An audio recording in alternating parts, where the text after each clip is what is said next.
What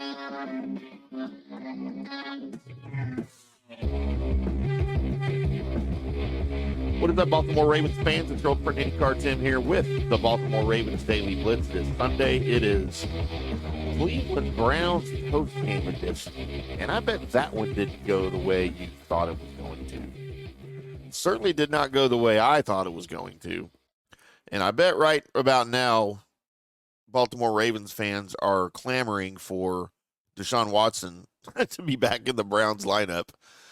As the Browns stun the Ravens 29-24 in a game that never should have been that close from a Ravens standpoint.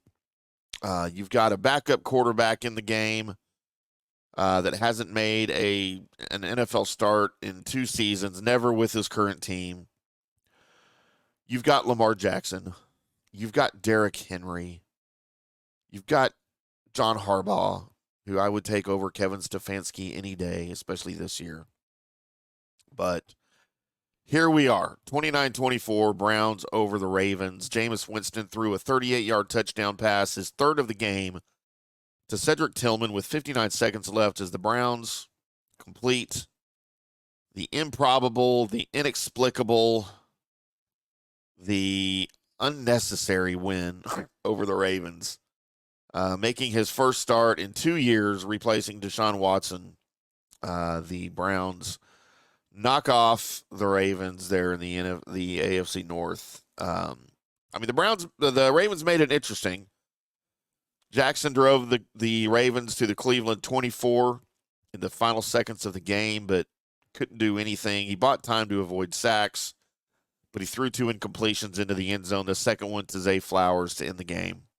And I thought maybe Jackson rushed himself a little bit on those 2 incompletions. I thought he had time. I thought he had Flowers was open there for a little bit. I think it was a bad throw.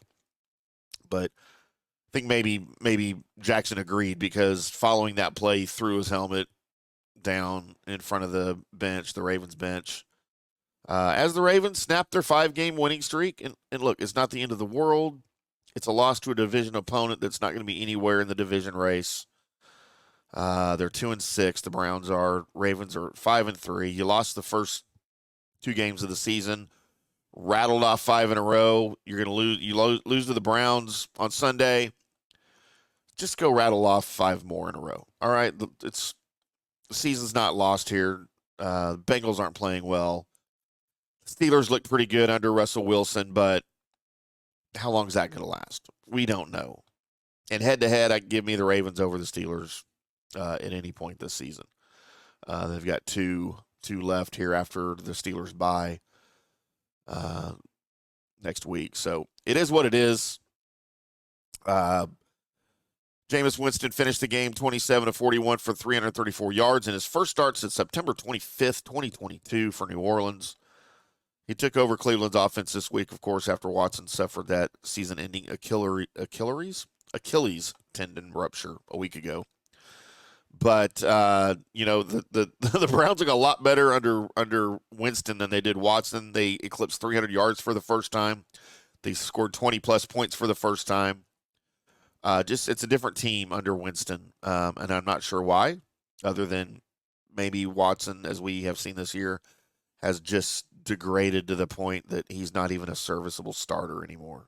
And I don't know if that's in his head, if it's his body that's broken down, or a combination of both. But whatever the case, the Ravens couldn't get it done today against him. Jackson completed 23 of 38 passes for 289 yards and 2 touchdowns. Derrick Henry had a 2-yard touchdown run for Baltimore. It was the 99th of his career.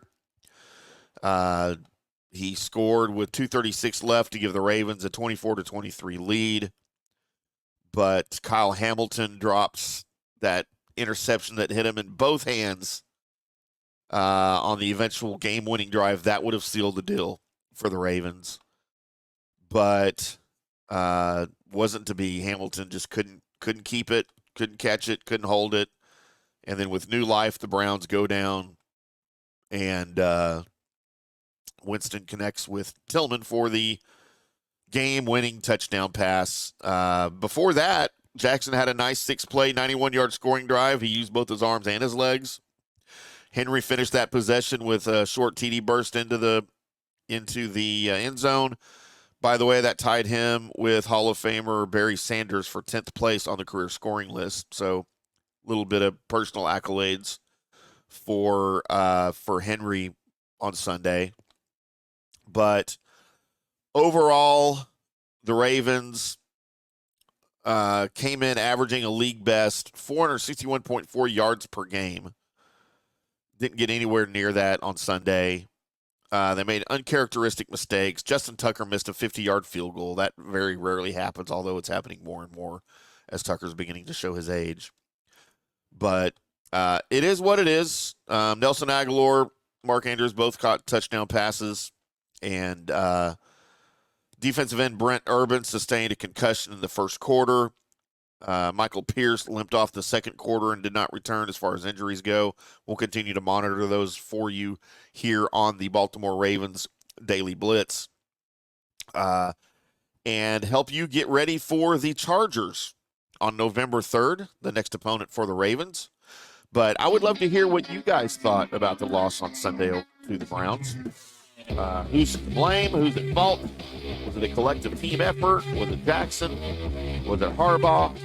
I'd love to hear some thoughts on that. Find me on Threads and X at IndyCar10. You can also find me or talk to me in the comment section under the video at Fanscreen Sports YouTube channel, where you're probably seeing the video if you're doing that. But I would love to converse with you briefly there. We will preview the Chargers for you coming up. Until then, boys and girls, have a great Sunday, and we'll see you.